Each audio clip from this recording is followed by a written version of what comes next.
dust storm, man. Nobody calls Han Solo a bitch. Bring him on. I prefer a straight fight to all this sneaking around. I don't know where you get your delusions, laser brain. Oh, come on, bro. It's the wars. All right, so it's a new week with Star Wars news, and we got some new Star Wars content, and I'm just over here wondering, where the hell is Detours? This is The Wars and More. I'm Joe. Of course, with me is my good buddy Doug. Hey, Doug, how you doing this week? Doing pretty good, Joe. How you doing? I'm doing all right. Curious. Yeah. Detours? Yeah.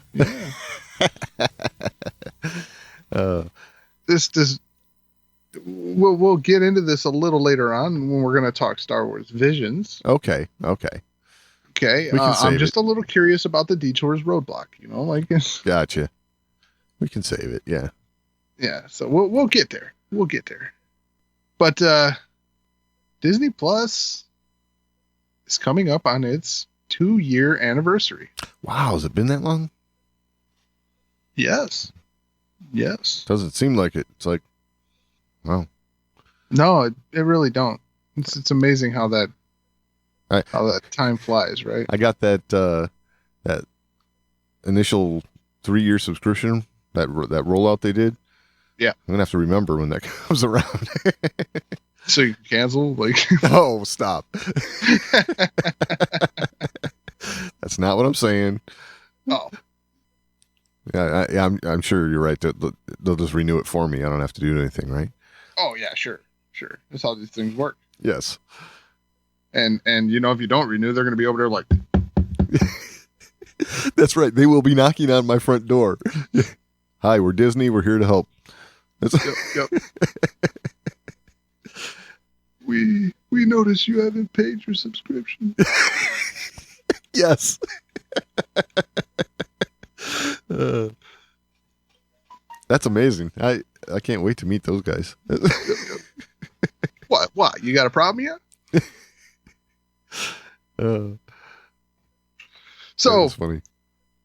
Of course, 2 years, they want to do something special. Cool. What's going on? By something special, I mean like a shit ton of specials. Oh, okay. Yeah, a lot of things are coming on that day. So on November 12th, right? Okay. So like Jungle Cruise, right? Will now be available to all subscribers. It won't be premium anymore. Oh, okay. I'm sure Black Widow was included in that, but well, they changed their mind. Okay. Circumstances, right? Okay. Yep. Series of shorts with Olaf, a short film from Pixar, featuring the characters from Luca. Okay. Yeah. A new short from The Simpsons. And, Disney, they're a big fan of shorts, right? Yeah, apparently. Yeah. So since they're a big fan of shorts, they're also going to do a special celebrating the origins and legacy of Boba Fett. Okay. Yeah, I figured that ought to be about 12 minutes, right? Nice. Well, okay. So this means they're going to have to show holiday special footage. I mean, Origins, right? Right. I would think. So the legacy of Boba Fett? I mean, we don't really know what that is yet, do we? I mean, don't we? He looked cool. Oh yeah, okay. And fans loved him. Right. Well, we got the show coming up still. Yeah. Up until last year, he died like a punk, and we didn't understand. Exactly. Well, yeah. Now there's a new legacy. Yeah, we'll see what that brings. Yep. Yeah. So I don't know. What do you figure that's going to be? Is it maybe because I got to be honest, what that sounds like to me is promotional material for the show. Well, of course it is. The legacy. Yeah. We found it very peculiar that whenever we put out a Boba Fett product, it sold like crazy. So, Yeah. We decided Let's put out more. that we like money. Yep. We like it a lot. Hey, they are business, so that's what they're in business to do, is make money. So they need all I'm of not your arguing money. with that point.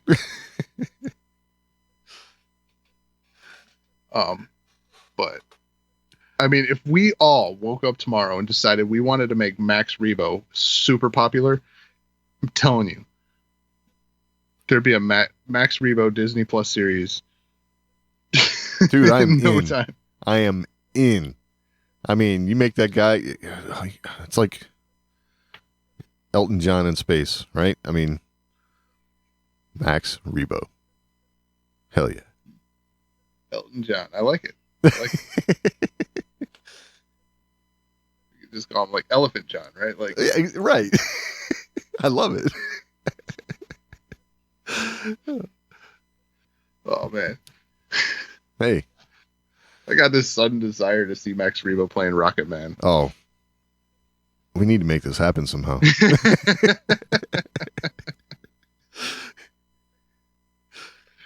Oh man, that would be so ridiculously amazing. Yes, it would. It would. But yeah, I don't know. I guess this is just me hating Star Wars some more, right? Like, Hey, we can be a little critical. It's all in good fun. I don't know. I get your point about what we know about Boba Fett so far. Even with what we've gotten in The Mandalorian, there's only so much. I understand the money motivation, right? Yeah. Like Boba Fett's super popular. Sure. We can make a lot of money with Boba Fett. Right. We're gonna kill Luke Skywalker, but we're gonna exactly. Yes. I mean, Boba Fett was like one of these. Think back to the EU, right? The old EU, the Legends material. There was a lot of stories about Boba Fett back then that people really loved. I mean, it's not like this notion of Boba Fett doing more than just what we saw in the movies, where it's new. I mean, I don't know. Yeah, I mean, I understand your point, but back to my point, like with we're just gonna kill that too. Oh, what? The Legends? Yeah, that's true. It's a good point. Like, hey, Boba Fett had a lot of great stories. Yeah, throw it away. Right. You got a point there. They might make this special, and we might not even hear anything about that stuff. The Legend stuff? Yeah. Oh. Undoubtedly. Yeah. I mean, it might get an honorable mention, but it's probably not going to get focused on. Yeah, I could see that, like if it were like just tossing an example out there, like if it were a Q&A, right? You're asking like Disney employees about like, oh, what about the Boba Fett Legends material, right? They're like, oh yeah, I love the Clone Wars. Exactly. Yeah, did you see season 7? Because it was good stuff. It was good stuff. Yeah. No Boba Fett, but right. Oh, that is funny. Well, hopefully it's going to be. I mean, and that's why I good, make my joke, right? Like, I make my joke about how short this is going to be, celebrating the origins and legacy of Boba Fett, knowing that the EU influence on Boba Fett is going to be completely ignored. Right. In this special. It's going to be episode 1, the Clone Wars, A New Hope, Empire Strikes Back. Yeah. That's going to be what you're going to get. The holiday special. Right. Oh, Visions now. Oh, yeah. It was in Visions. So, that's going to be your legacy and origins of Boba Fett. Well, I mean, I imagine that we're not going to see much more than what you just listed off there, except for maybe a sneak preview or something like that to the show coming up, because, you know, we don't know what the legacy is going to be. I didn't even think of that. You didn't? Because are they wrapped? With Boba Fett? The Book of Boba Fett? Yeah. That's coming in December. Yeah, they're wrapped. Well, I mean, they were still shooting Solo a month before it came out. So. Yeah, well, that was Solo. I mean, yeah. It's like 2 weeks before release. They're like, oh, we're headed to editing. Yeah, that's wrapped. It's been wrapped for a while. It's all in post now. It's coming in December. So, okay, so it's safe to assume that the first couple episodes are done. I would think, if not really close to being done, yeah. All right. I think this. Yeah, a sneak peek's a real chance. At least one of those story reels that Disney loves so much. Right. Yeah, get a little bit of behind the scenes look at stuff and all that. Get to see. I mean, they got a ton of Robert Rodriguez clips to work with. Right. Right. Get some more Tim Morrison working in the volume or something. Yeah, I mean, I gotta say, Robert Rodriguez, I sure hope he's not writing checks he can't cash right now, because oh yeah, this guy's everywhere. I think there's one this week too, right? What he says here. Wait, blow your mind? No, it's beyond that. Oh. Blow your mind. He says, you saw him arrive in my episode of The Mandalorian. That was nothing. Ooh. I know it's going to over-deliver. Ooh. Over-deliver. I'll say this. In my experience, if you just want it to deliver, you don't really want it to over. Like, right. you can over deliver, right? Like, yeah. Interesting. I like this. He's pretty confident. It sounds like he's pretty confident talking this up for weeks. Yeah. But I mean, this will pack up a, story reel, right? For a little sneak peek.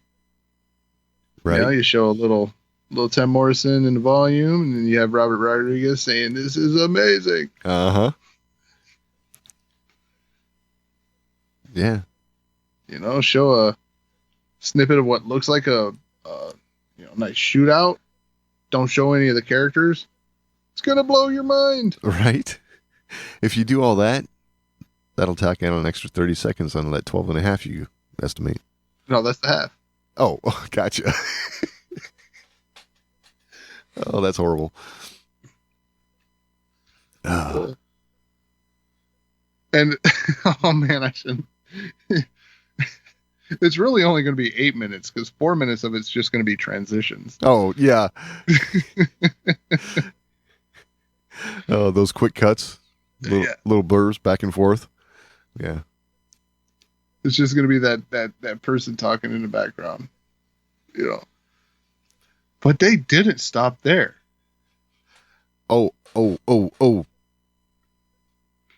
I bet you would get this story about how you had to mail in for the figure.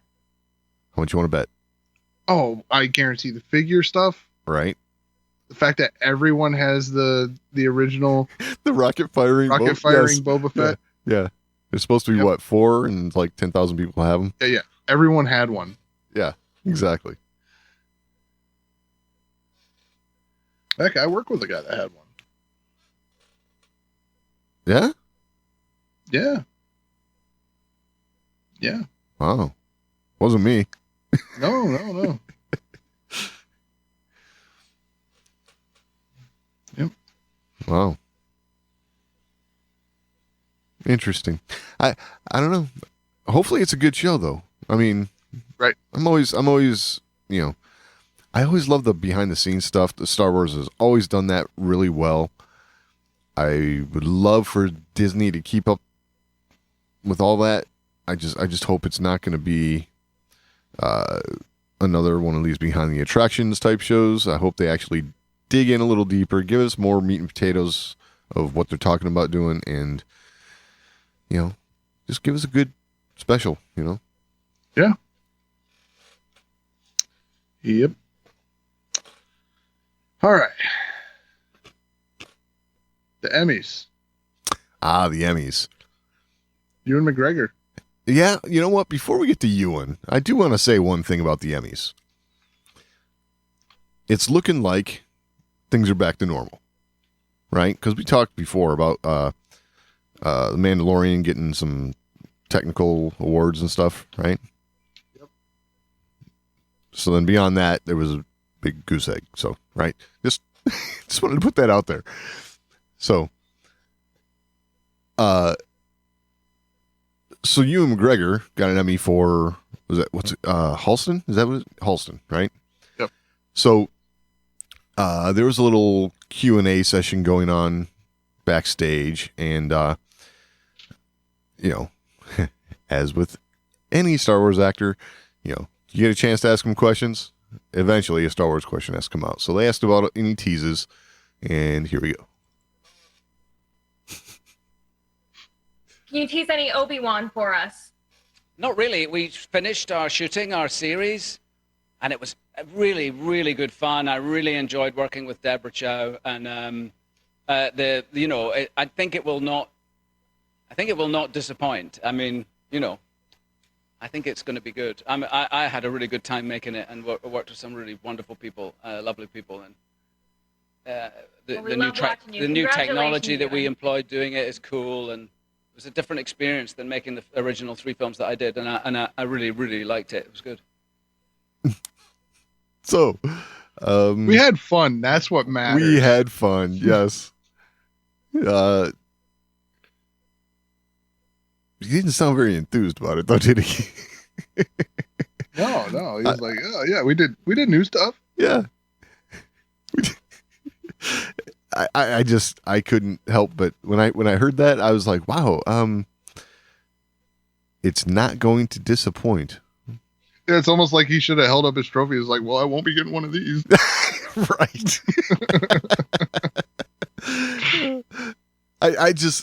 I assume he was just tired. Like maybe so. Maybe. I hope so. Because that is the flattest I've ever heard.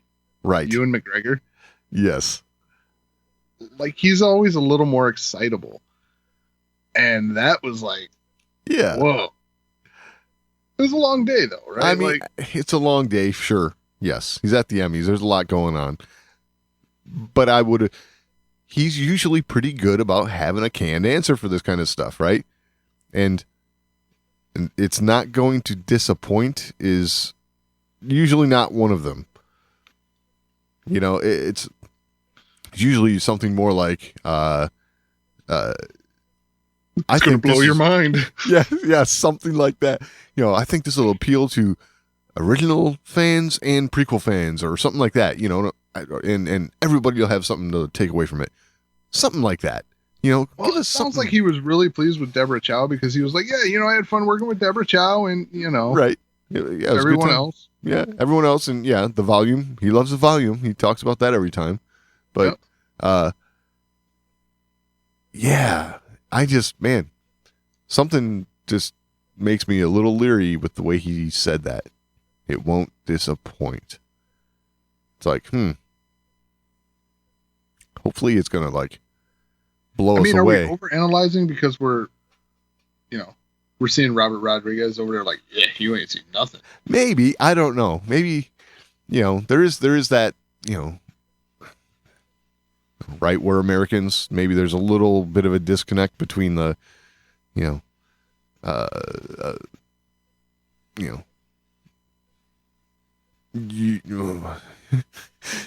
don't know, like you're over in England or something, you say things a different way than we do here sometimes, and it's like won't disappoint maybe means this is going to be awesome, here. I don't know. Well, I mean, I guess you got a point. It's like here we'll be like, yeah, it's going to be bitching. Right. And over there, like, yeah, right on, good show, old sport. Yes.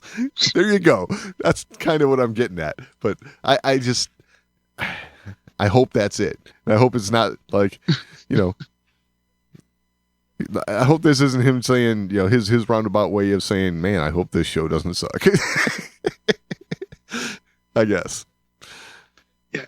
I mean, like I said, it could just be like, because Robert Rodriguez is over there saying, the Mandalorians suck compared to what we're doing right now.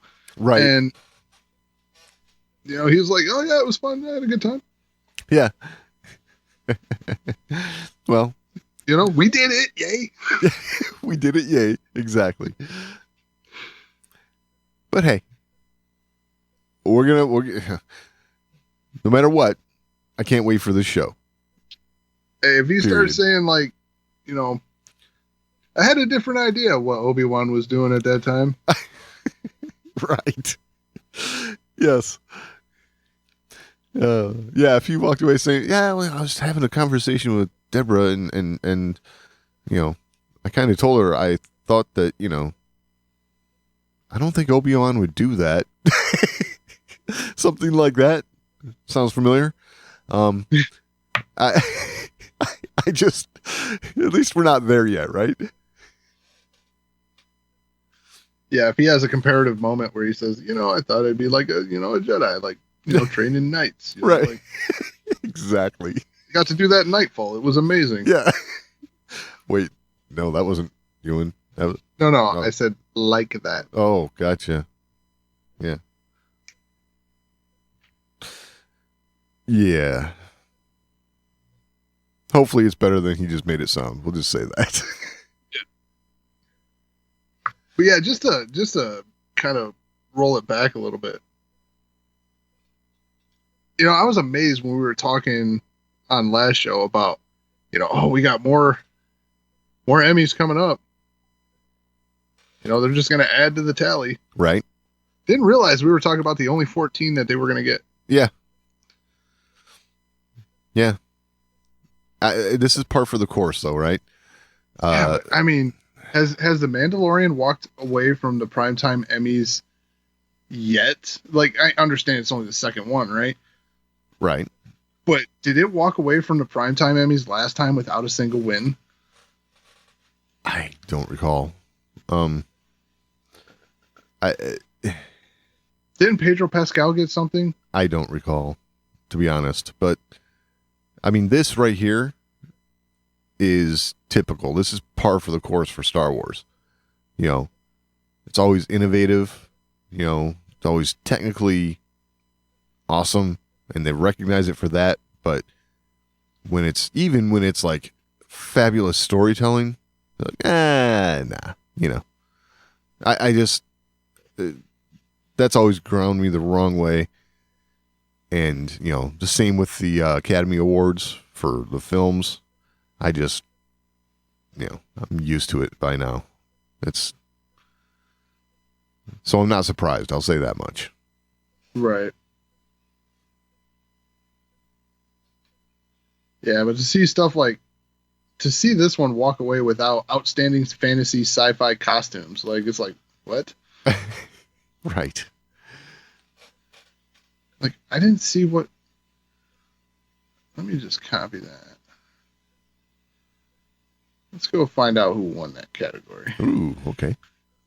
Just curious.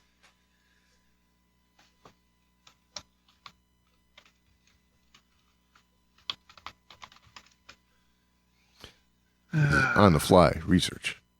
On the fly, doing it in real time. Of course. Uh-oh. Really? Oh, I'm scared now. WandaVision? Really? All right, I'm just going to say this for what it is. This is bullshit. Yes, agreed. Interesting. I saw WandaVision. I liked it. It was okay. I don't regret watching it. Should you call this WandaVision fantasy or sci-fi? You could call it sci-fi, I guess, but I mean it's comic book, you know. Yeah, that's what I was going with. Yeah, that was a little out there. I guess don't know. Disney still walked away with the haul, right? They just got to make sure all their shows are well represented. Exactly. Oh yeah, that's it. Yeah, we got to spread it out amongst our ginormous catalog. Money well spent, Disney. Nice. There's no comparison in the costumes. Agreed. It's like, wow. What year was it for WandaVision, right? Like, is it the 50s or some crap like that? It goes through decades. Yeah. I think that's probably got a lot to do with it because it does like change time periods. Which, okay. Yeah, and it was so hard to come up with source material and things like that to, design the costumes. Right. Exactly. Dumb. Yeah. Because they had to make it all from scratch, Well, I guess you would have to for Mandalorian. Yeah, I mean, you're not going to go into the store and get that stuff now. Yeah, exactly. Well, maybe. Yeah, could happen. There's always some weird style from some era coming back into style. Yeah, true. So, yeah. Weird. All right. Well, what sounds good? Where do we go? Oh. We only got a couple things left. Yeah. Marsha Lucas. Yeah, you say what sounds good. I don't know about that. Yeah, I mean, this is a surprisingly negative episode. I gotta say. I know. But we're bringing all this to you with a smile, even though it's negative information. But hey. So Variety has this article. Yeah, it's like when your car breaks down and you laugh about it. Yeah, this is exactly what that's like. This show, yes, exactly. All right. Like, oh, this is perfect. Yeah. Perfect timing. I was already running late. Yeah, great. All right. So Variety has this article on basically this excerpt of Marsha Lucas from J.W. Rinzler's book, Howard Kazanjian, A Producer's Life. And this excerpt seems to be making some waves throughout the Star Wars universe. So Marsha Lucas has to say about, we'll say Lucasfilm these days. She says, quote, "I like Kathleen. I always liked her. She was full of beans. She was really smart and really bright. Really wonderful woman. And I liked her husband, Frank. I liked them a lot.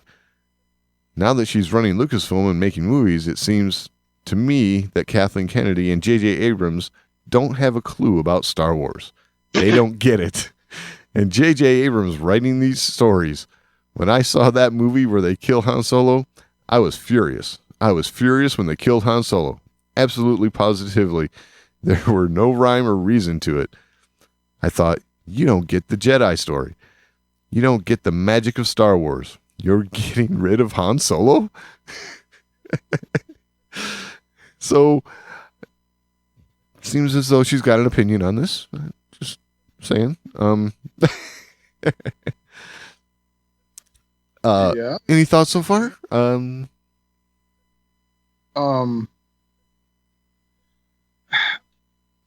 don't know if it's fair to say they don't get Star Wars. I feel like every entry felt like Star Wars in a way. In a way, yes. But to that point, they don't get what it takes to make a Star Wars trilogy. That's which for is sure. like, like connective tissue. Right. But to say just overall they don't get Star Wars, I don't think that's fair. Because there were a lot of things that showed they did understand Star Wars. Yes. Execution was the problem. Yeah, okay. Okay, so she goes on to elaborate. They have Luke disintegrate. They killed Han Solo. They killed Luke Skywalker, and they don't have Princess Leia anymore. And they're spitting out movies every year, and they think it's important to appeal to a woman's audience. So now their main character is this female who's supposed to have Jedi powers, but we don't know how she got Jedi powers or who she is. It sucks.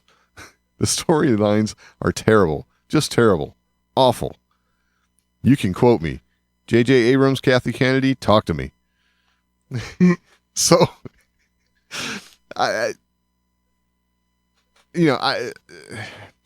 Well, she echoes what a lot of fans have been vocal about. yeah, but I mean, to say that we don't know how she got him or who she is and things like that, I'm guessing she didn't watch episode 9.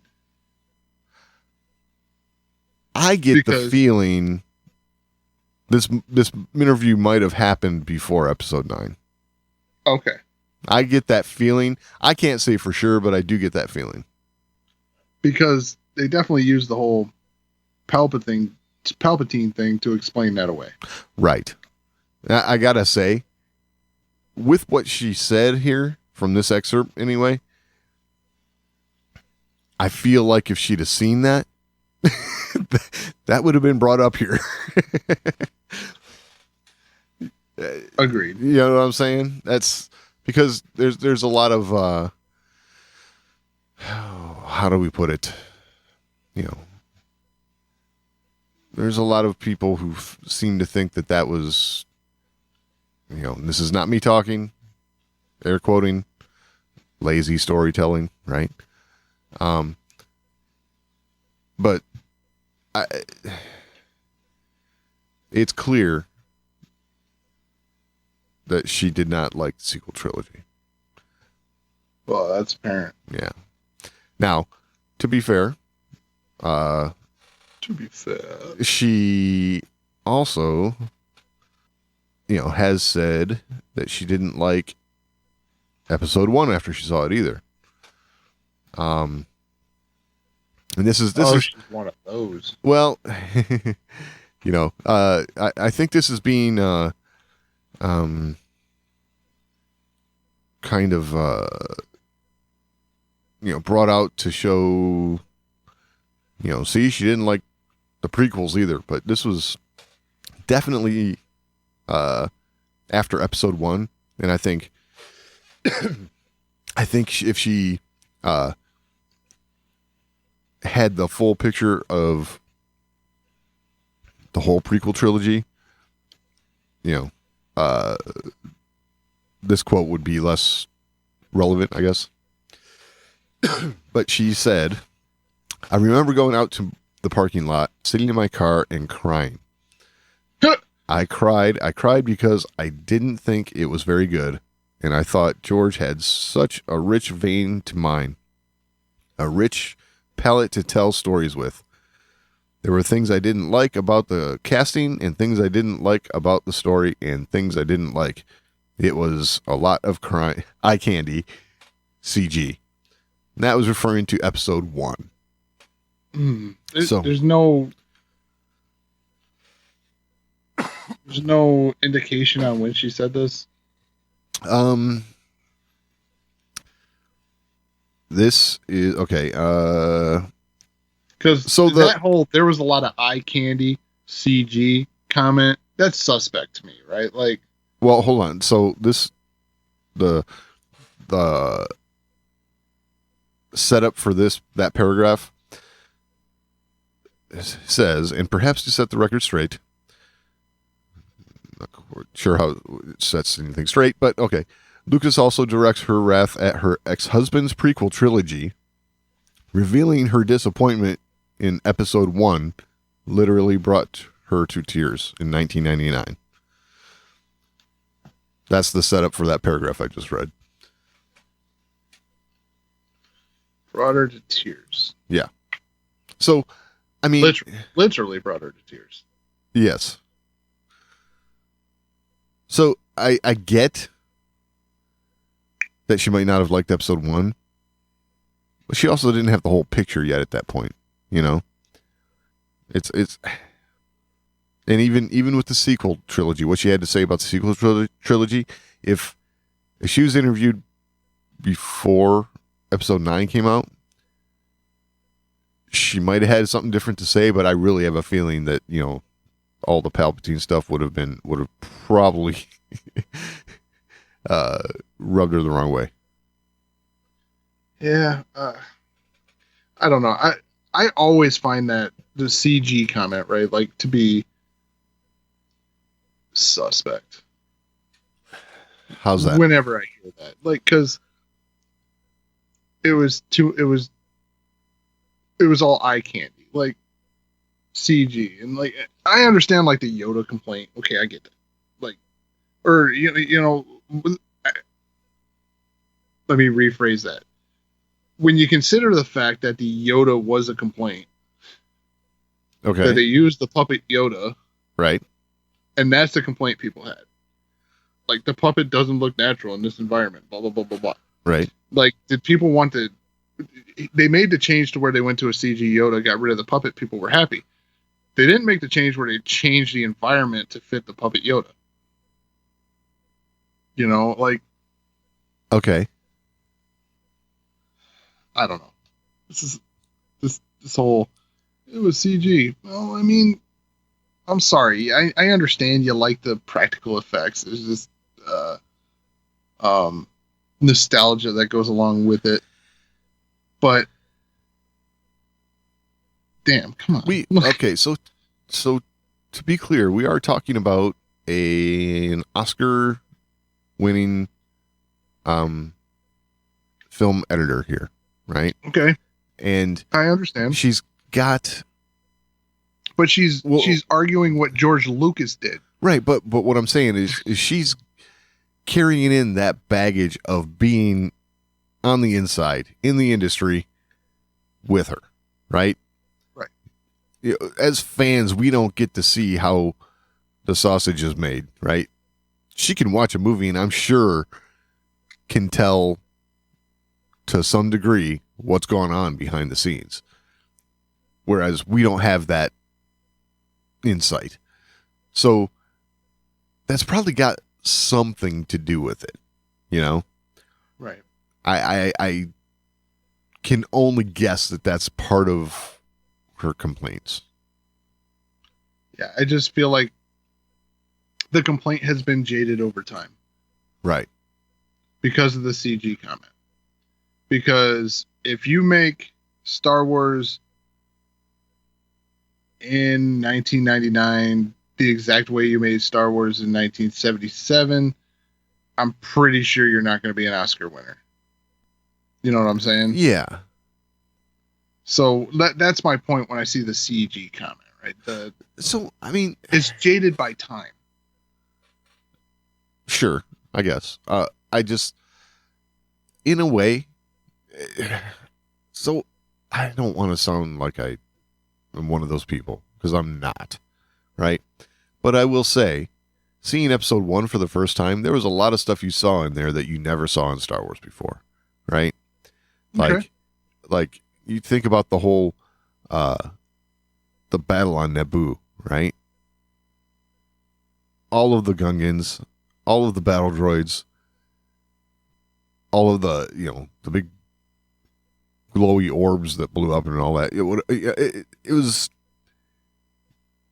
there's a lot of CG in there, and, you can tell It's done very well, but you can tell. And you know, I don't think it hurt the story. Right. You know, I think George was telling the story you wanted to tell at the time. And, you know, I think that was fine. It was good. Like, so my question is, what's, you know, just using those examples, right? Like, what's the argument there? Like, people would rather see Just costumed characters? No, from Because I'd hate to break it to them, you know, Battle of Yavin, there were no real spaceships in there. Yeah. Yeah. Well, guess what? Battle of Yavin, the trench run. Yeah, that was all her. I know. Editing. So, but what I'm getting at is, But no starships were harmed in the filming of that. yeah, nor Gungans in episode 1. Right. But that's what I'm saying. Same result. But it's just like I said, you could tell it was CG. You could tell there was new technologies being applied at that time. You know what I'm saying? Right. It was obvious. It was good, and it helped tell the story, helped move it along. I think, to some degree, as far as the episode 1 comments are concerned, it was simply a change in the way that you do filmmaking at the time. Maybe she didn't like it. I don't know. But, you know, because she does call out the CG aspect, right? But right. I whatever the case, you know, it's clear that she has other issues with the sequel trilogy. Right. I mean, like, if Star Wars were made, like, so say there was films before the 1977 Star Wars, right? And there was Star Wars where you could see the wires on the ships, right, when they were filming it. Right. You know, I feel like the people that are whining right now would be like, I didn't like the one in 1977. Like, come on, man. I want to see the wires. I want to see, you know, how it was done, right? Like, so my question is, who are the people that are whining right now? You talking about Marcia Lucas, or I made a generalized statement. Okay. Like, you know, it's not a fair thing to do, but it's just that's my feeling on some of these complaints I hear, and the complaints evolve over time based on, you know, what other people are saying. Like, Okay. that's why I said it's getting jaded by time. Because I have a hard time believing that the editor is like, yeah, it's too much CG. Well, I don't know. That was her opinion, I guess. But like I said, for me, it wasn't a problem. Could I see it? Was it different than what we'd been seeing up to that point? Yes. And like, what was But- the casting issue? I'm really curious about that. Well, I don't know. I think it might have had something to do with the age difference between Jake Lloyd and Natalie Portman and stuff. But you know, that's a choice by George, you know. I don't know. That's Yeah. Well, I don't know. I thought it was weird. I thought I thought the comments all along the way had their weirdness in it. I don't know. Just me. yeah, I'm not going to disagree with that, but you know, I'm I don't know. I don't want to I really don't want to come across the wrong way here, but it just it's amazing to me how it just seems like the sequel trilogy is it's gonna have to battle its way through a lot of these criticisms, I think, and it might be able to do so over time, but it's clearly got them right now. So Yeah. I mean, yeah, I don't know. I don't know. It just seemed a little nitpicky. Yeah. I understand it's an editor we're talking about here, but Right. I gotta have a to be fair moment too, so I'm just gonna pile on the episode 1 because that's a favorite target. Well, yeah, I don't know. It's I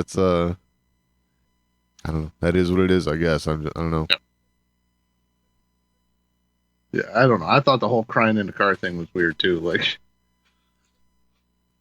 Well, if it's something that she felt that emotionally attached to, I can understand it. But really, she had no attachment to the prequels like she did to the original trilogy. So, there is that. yeah, I just wondered, like was George not paying her? Or like,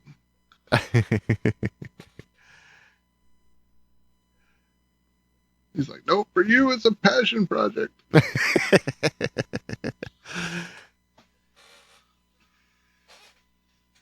I don't know. I don't know. The dog pile, the dog pile interviews are always weird to me. Yeah. So I don't know. It's just one of those things. It seems to be making waves right now. So we got to bring it up, right? yeah, oh yeah. I'm skeptical, but it's what it is. Right. Just me. I'm skeptical of a lot of things. Sure. Have something to add to the conversation? Or you just want to let us know how we're doing? Email us, show@thewarsandmore.com. That's the best place to get in on the action. But if social media is a little more to your liking, @TheWarsAndMore on Twitter is always a good place to interact with us. And we're also on Facebook, facebook.com/TheWarsAndMore. And of course, your portal to this and everything else, The Wars and More, is thewarsandmore.com. All right.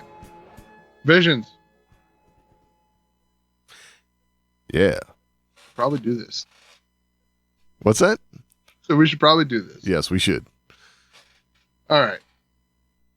So, yeah, it's the next installment of Joe wonders why we can't see detours. Oh, yeah. Yep.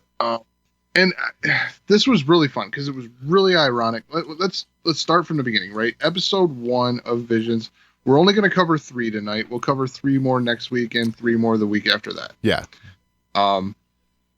There's not a lot of meat here. It'll always be kind of short, right? Like, Yeah, of course, yes. but just to make sure we don't overlook any episodes and just like skip over one incidentally, we don't want to cover them all at once. Right. So right now we're going to do the first 3 episodes, which are the Duel, Tatooine Rhapsody, and the Twins. So kicking it off with the Duel, I found it ironic that last week I got to talking about helicopter lightsabers. Yes. And this week they turned that up to 11. They're like, oh yeah, you didn't like the helicopter lightsaber? Well, here is the beach umbrella lightsaber. Yes, check it out. Absolutely. It's exactly what it was too. It was wild. I mean, it in this environment, oddly enough, it didn't bother me. Right. Because anime is always over the top. Yes, it is. Every little bit that they do is just over the top. So I went into this with a completely different mindset than I would be watching Rebels. So I wasn't super critical about it, even though I kind of laughed. Yeah, when it extended out, I was like, what the? There's a lightsaber umbrella. What the? Did you see the one, right? She stuck it through the dude and then opened it up while it was through the dude. It was like, Yep. Whoa, ouch. So Yeah, and also the Bad Batch can't shoot anybody. So right, exactly. Well, I don't know. That was a little strange. I'll give you that. That was a little out there. yeah, I know the one was a droid, but like the slow chopping of the droid, I was like, damn. Yeah.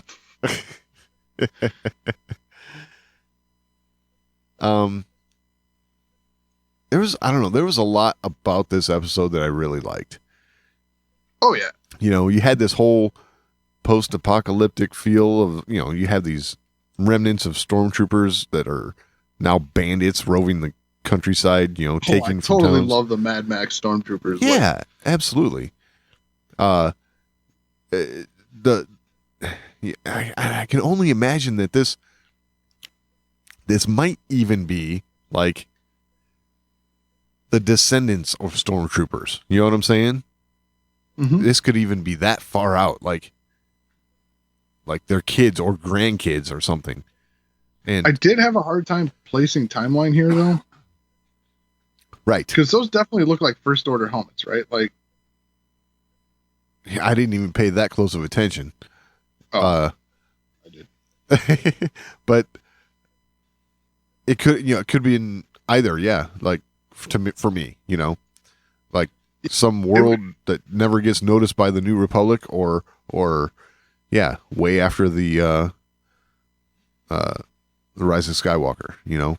But I just get this feeling like this has been going on for a long time, you know. Right. Which I liked. Yeah. And then of course, you know, this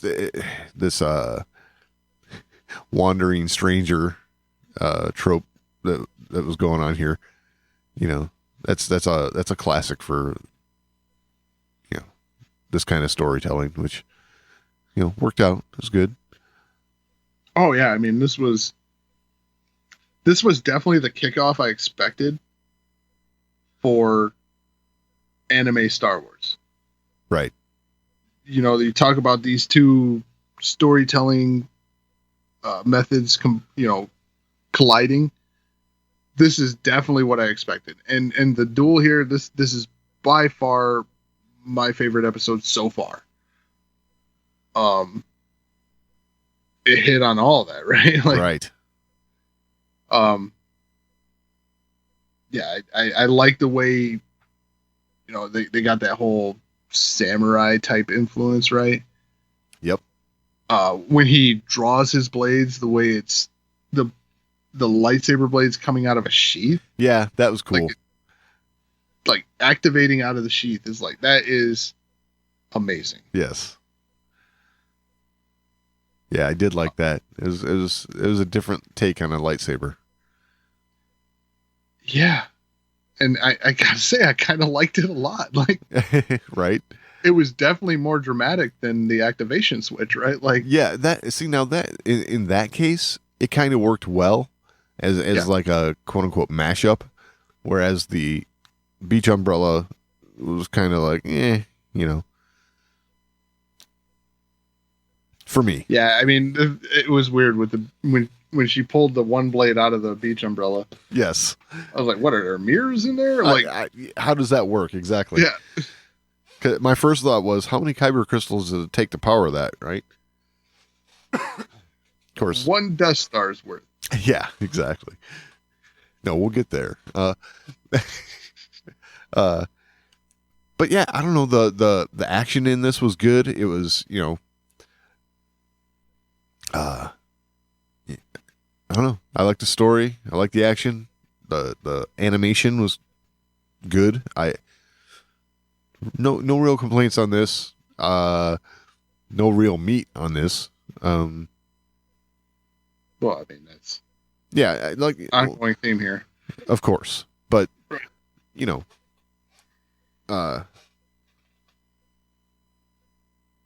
overall, glad I saw it. I'll say that. Oh yeah. Yeah, great episode. I mean, I love it. I love that he had the two blades too, right? Right. He has the katana-like blade, and was it a wakizashi, right? Uh-huh. He had that type blade. Utilized both. Right. Yeah, it was. I dug it. I really dug this episode. Yeah, for sure. All right. So, second episode. Tatooine Rhapsody. Yes. You know, when I was talking about how excited I was to see Boba Fett in this animation style. Right? I didn't realize we were going to get a My Little Pony version of Boba Fett. Oh man, no. I don't know if I'd call it My Little Pony. I would call this. All these characters reminded me of like Lego Mega Man. Oh, I didn't even think of Mega Man. Yeah. You know what? Never mind. I kind of like it now. Okay. That's funny. Oh, I didn't even think of that. And you know what? Now that you pointed out like that, I do kind of like it now. Okay. I don't know. I just had this line going through my head the whole time. Like, aren't you a little short for a Mandalorian? But yeah, but no, I didn't even. Damn. I mean, they kind of had that look to it, right? This whole episode, the animation style. Mm-hmm. Yeah. Mm-hmm. So, overall, it combined like a lot of stuff that I like, right? Rock music, Star Wars, animation, blah, blah, blah. But I mean, I knew it was fantasy right away when everyone was fighting so hard to keep the band together. yeah, Like exactly. Yeah, it was funny because no one's like, no, screw you. It's kind of how it goes normally. It's this is not how a rock band works. no, it's not how it works at all. It's 5 minutes before the gig. Where is the bass player? That's how a rock band works. Yep.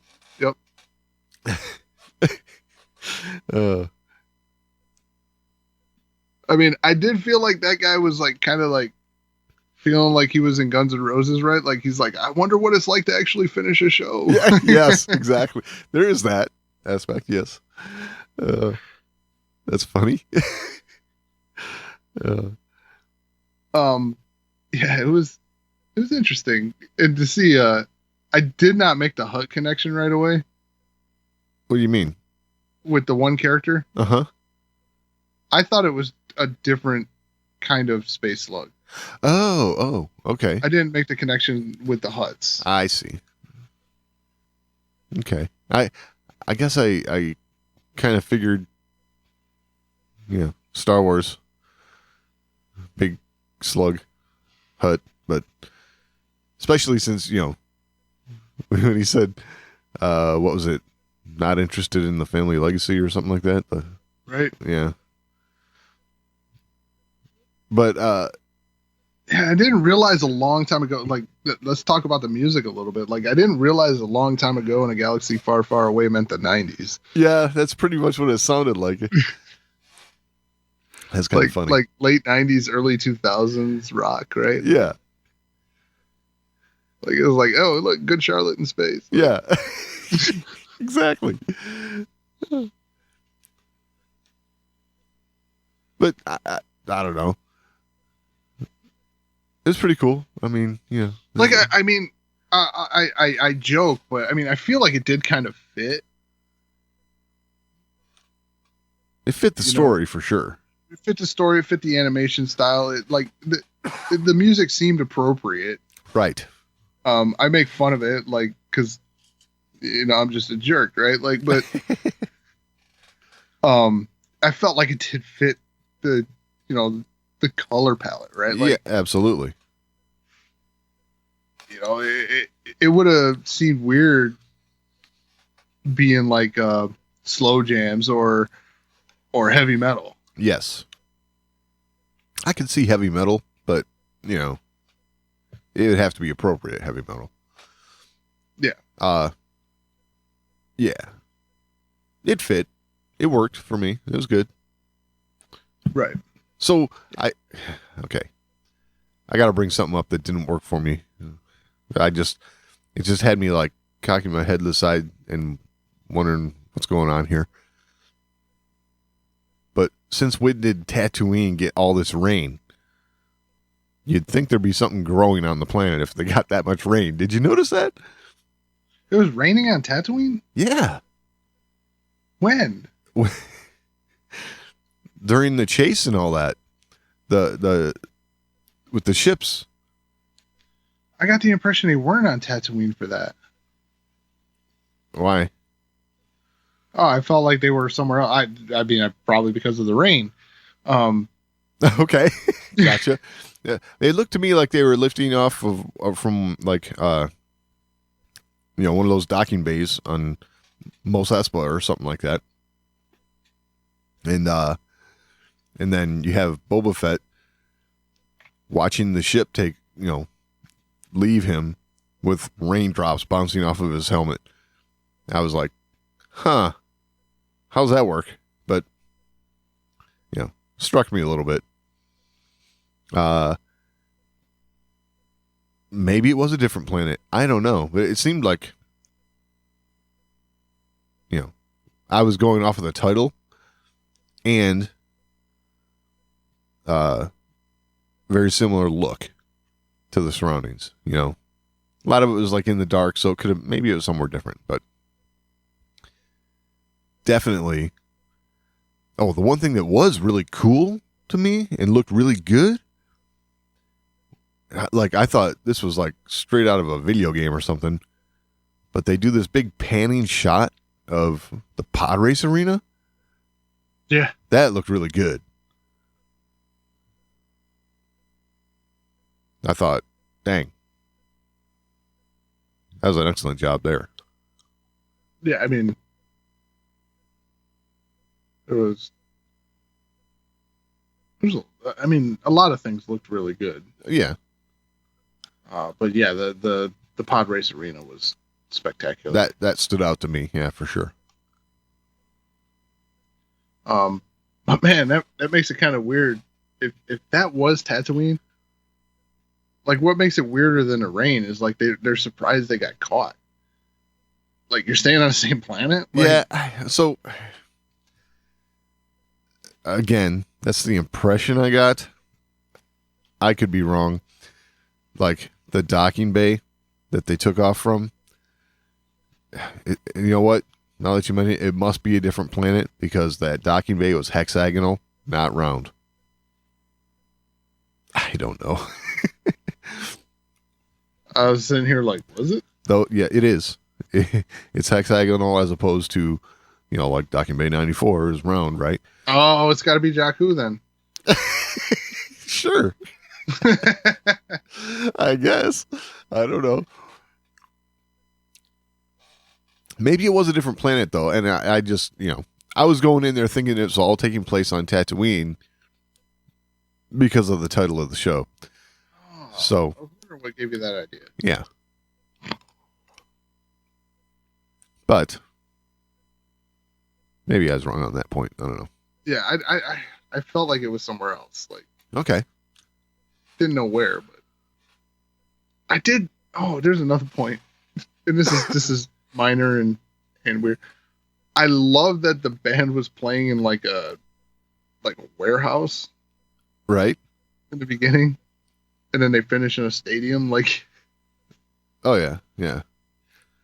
I thought that was kind of neat. Like, and not only a warehouse, but a warehouse with like 6 people in it. I thought that was the docking bay. They had like this tarp over the top of it. And then they'd drop the tarp on Boba Fett as he's flying at him. And then they'd run the ship and take off. All right. Yeah. Yeah. Looked like a warehouse, though. Yeah, it had that look, that's for sure. All right. So the last episode. Ah, yes. The twins. Twins. Now this is where the anime aspect of it kicked into overdrive. Yeah. Yeah, for sure. I said, I expected it to be outlandish. It's, there's anime. Anime always goes over the top. Yeah. I feel like this one was special. Special is a good way to put it, yes. Yeah, they're like, oh, Star Wars goes for it. Anime always goes for it. Let's really go for it. Yeah. Saw a new take on the Holdo maneuver. Right? with a lightsaber. Light speed with a lightsaber. Somehow this lightsaber is spewing out this giant rainbow blade thing. I don't get it, but hey. Okay. See, what I want to know is why the ship wasn't cut in the beginning and then not cut when it got the amulet and then cut at the back. Like, with the way that ship was cut, she should have been cut in half. Yes, this is true. Good point. I realize I just tried to apply, physics to right. Both Star Wars and anime. Yes, because when you're riding on the nose of an X-Wing fighter with, like, no protective gear on in space. The Force, dude. Exactly. Yes. Okay. That explains everything. See? Knew it. I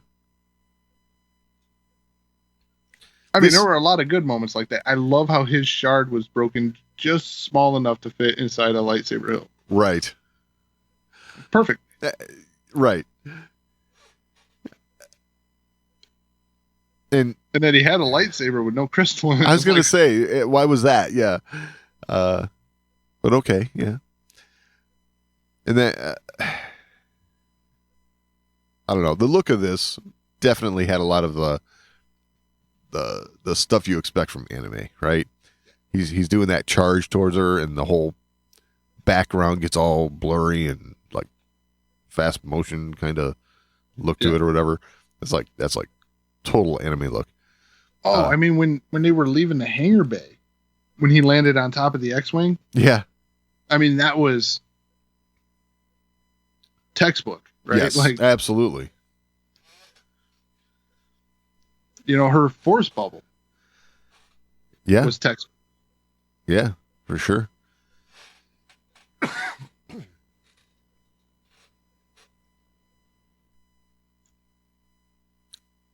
I mean, this is, it's kind of funny because it's like,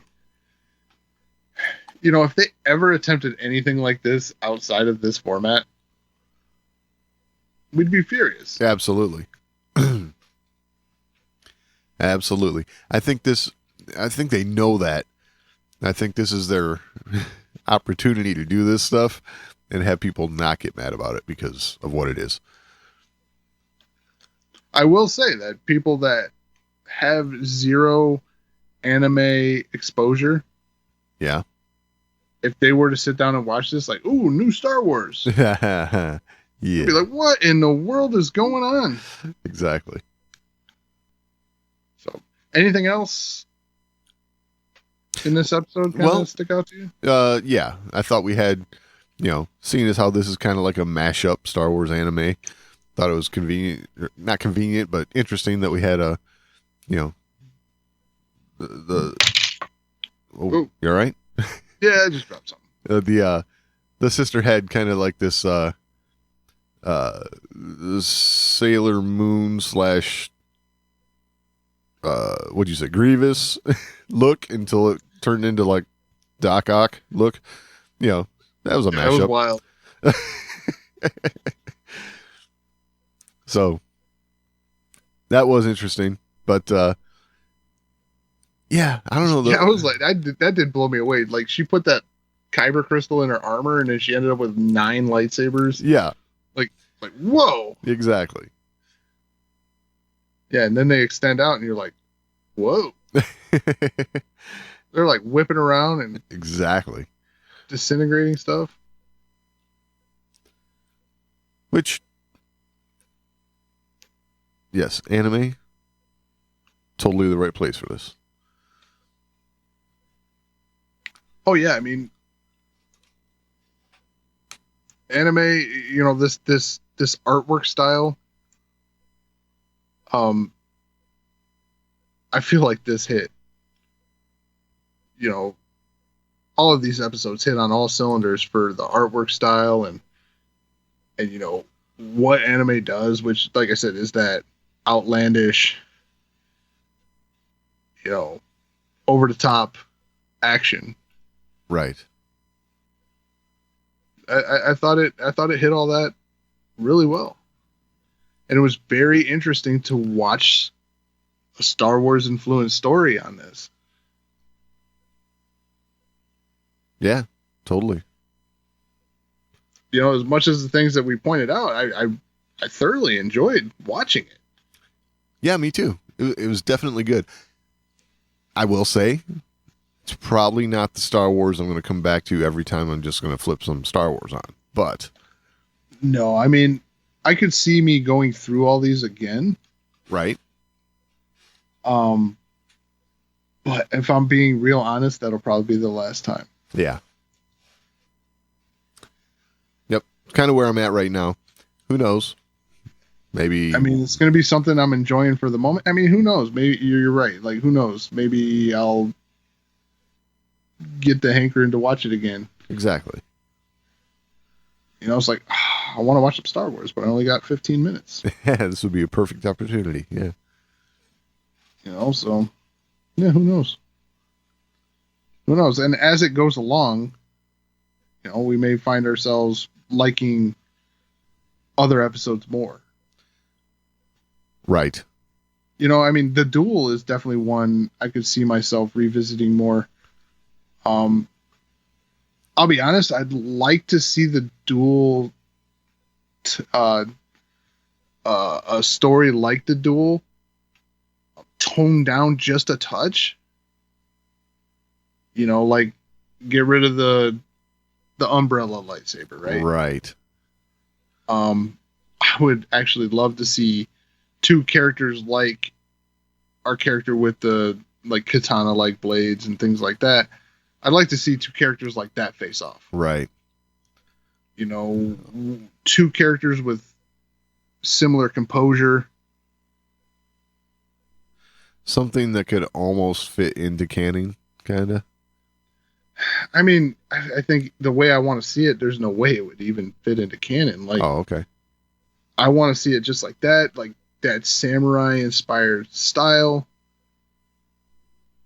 I think two characters with that samurai inspiration would be really fantastic. Gotcha. Makes sense. I mean, that kind of thing right there too. That's a mashup in so many ways for Star Wars because, the influence of samurai movies and the anime and the Star Wars and the lightsabers and the swords and, all that. It all fits together real nice and tidy. Yep. But yeah. Well, I was just going to say, overall, I dug it. So good stuff. Yeah. I mean, I enjoyed watching it. It's definitely entertaining. It did its job. I mean, I'm excited to see what's next. Yep. Yeah. It's doing what it is intended to do, and that's pique your interest. Absolutely. And even after only 3 episodes, I'm already I'd watch a second season. Right. Yeah. If they wanted to do this again. Yeah. Heck yeah. Yeah. I mean, I'd be okay with this being a regular thing, Right. So, all right. Well, if you have anything to add, you can always email us, show@thewarsofthemore.com. You ever want to tell us to cool it? But we're also on social media at The Wars of More on Twitter, Facebook.com/TheWarsOfMore. You can find all that and all the ways to find the show over at thewarsofmore.com. Any final thoughts this week, Doug? No, I think that about covers it. All right. We will talk next week.